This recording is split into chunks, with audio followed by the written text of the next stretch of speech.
Hi there, I'm Pete Gillespie. I'm an Advocis member since 1992 in a Toronto chapter. Currently I'm an Advocis member and a Gamma member, and I'm proud to be involved with both elements of Advocis. So obviously you have a lot of experience with advisors that are starting out in the industry. You've seen a lot of it and you've seen, what do you think some of the mistakes are, like the most common mistakes advisors make when they first start out? Well, go back to what I said earlier. There's three things I think that they need to do to be successful, and that's adequate activity, follow a process, and use resources, right? Don't try and be an island. But I'd say one of the bigger things that goes wrong is worry and fear. I still find a lot of advisors say no on behalf of the client, instead of giving the client the honorable opportunity to say yes or no to the solution, right? Huh. Like, you think about advisors sometimes, I can't call you on a Monday. You're just back from the weekend. Monday's not good. I'll call you Tuesday. Tuesday, well, I'm kind of busy with projects today. I'll call you Wednesday. Wednesday's hump day.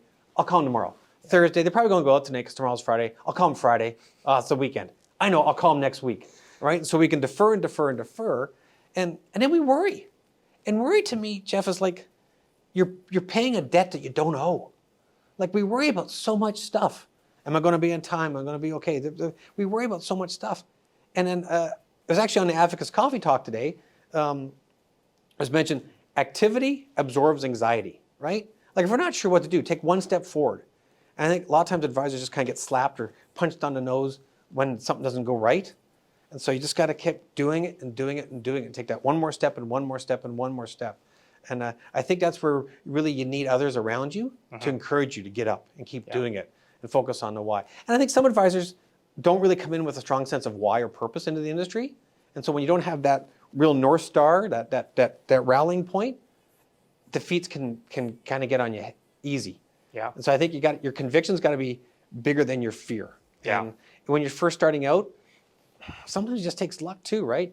You get a deal that goes right or something that doesn't go right. It's tough. But I'd say activity is the biggest thing in starting out, is just and have faith and trust yourself. So if you could distill that down. So let's say I'm a new advisor, I'm a year in, I'm feeling, kind of discouraged. What would be one piece of advice that you would give to someone in that position? I think if they're in that spot and they're coming to me and worried about what's going on, I'd go back to, like, what did you fall in love with, right?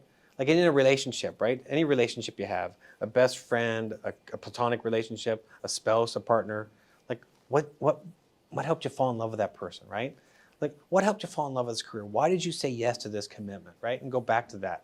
Because we've got to have, it's almost a moral decision where the good has to be equal to or outweigh the bad.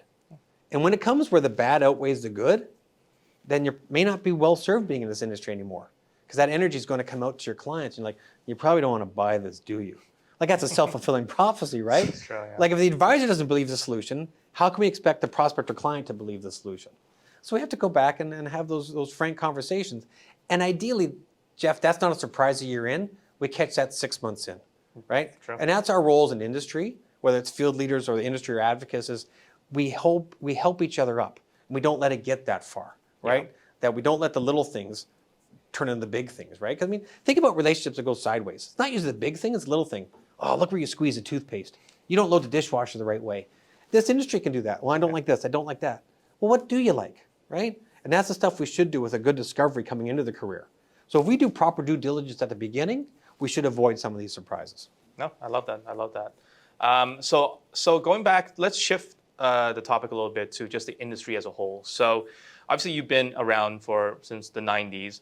How have you found the industry to have evolved over the last 10, 20 years? And how do you think it's going to continue evolving? Interesting question. I'd say there's been transformation, but it's not been horrible evolution in the fact that I still recognize the industry. At the core, we still do what we do best, which is help people be okay, right? And answer that question, am I going to be okay? We've got many more paths now, which would be liberating, but can also be confusing, right? When you've only got 2 roads to take, it's pretty simple. I'm going to go this road or this road. Now you've got Google Maps, you can go any which way, and now you're compelled to make a decision. Yeah. And we have to make decisions. We're paid to make decisions. But there's a lot more paths, and you've got to figure that one out and what's right for you. And what's right for you may not be at all right for me. And as you said earlier, you watch other advisors, you're like, oh, look at how he's doing it. Yeah, well, they've got a different background, a different story. Maybe that is. So I'd say the industry has not lost its core, its belief in wanting to help others and serving others. So that's still in good shape. I'd say digital was way overdue. I don't want to give this pandemic any credit at all, but obliging us to become digital has been really good. That's true. And I think of some of our own advisors where before they work in Toronto, live in Toronto, they get a referral to someone in Oshawa. Ugh, I can't afford to sell someone in Oshawa. Yeah. The gas, blah, blah. Now with Teams, Zoom, what have you, boom, boom, boom. Client gets what they need, the advisor gets what they need. So digital's really helped that. I think what digital's really helped the most though, is as this business got more complicated, it's still a simple business, like help people achieve their goals. But it's complicated with so many different paths and things you have to do. Digital allows us to make that more efficient so we can still have time doing this, which is really what most people are drawn into. I've not met an advisor yet who says, I want to go into an industry where there's a lot of compliance, right? I want to have audits on a regular basis. Like you don't even think about that stuff. I want to help people, or I want to have a good lifestyle, or I want to challenge myself. And so technology has really helped us take away the stuff on the periphery and still allow this relationship to prosper and have more time doing that. I'd say their big change in the industry is how we aren't as siloed as we used to be before. There were career shops, those classic career shops, which I grew up in. Then there was the MGAs, which are kind of unknown. Now we all kind of know we're in this together, and we all got to kind of paddle in the same direction. Yeah. And I think Advocis is really good at that because they're not beholden to one organization. They're above all that, and it attracts like-minded professionals.